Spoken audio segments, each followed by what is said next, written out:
Hey BJD Addicts, it's Chocolate Thunder here, back for video prompt 39 I think. Talking about face-ups. I'm not doing like a tutorial or anything because it's quite difficult for me to do a tutorial like that. So what I thought I'd do is just sit and chat to you about what I've experienced about face-ups.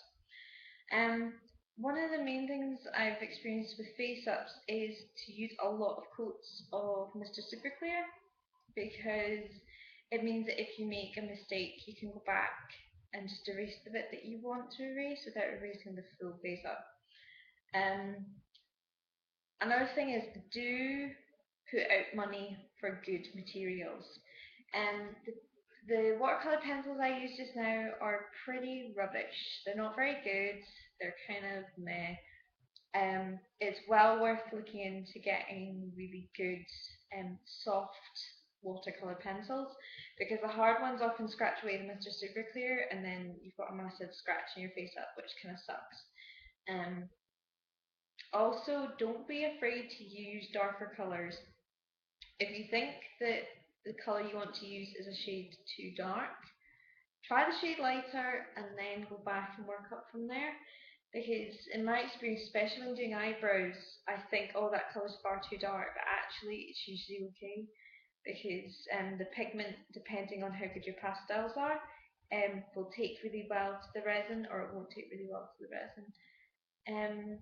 Also, buy into like good acrylics, like ones where you have to physically mix them up, because they're less likely to kind of be a bit claggy. Claggy's probably not very, it's probably not even a word, I think I made that up. But it kind of clumps together, which means it's hard to get like a really delicate fine line.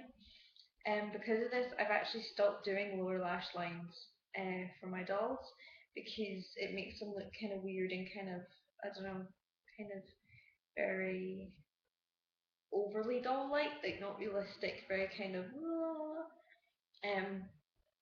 Sophie's doing well with descriptions today. Anyway, I've also found that a love for using white acrylic paint for doing like little details, especially on this girl here. This is my new girl. You can't really see it very well, but I used it on the lower lash line, her nose, and with some freckles. And all it does is basically lighten the face a wee bit, and it just brings a bit more colour to the face. And I thought it was really adorable on her. I've done it on a couple of my other dolls as well.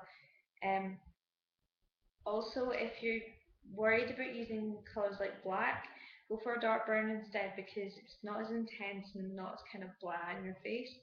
So it's definitely a much better colour to go for. Use gloss. You'll be able to find any type of gloss that will work for you. It's just really good for sort of doing lips and hooves. Stupid stop falling. And yeah, that's the kind of main things I've noticed. Yeah, that'll about do it. I'm not an amazing face-up artist. I'm still learning a lot of things, but these prompts have really been helping me as well. So I hope I've given you some information that will help you as well. So I'll chat to you really soon, and I'll catch you later.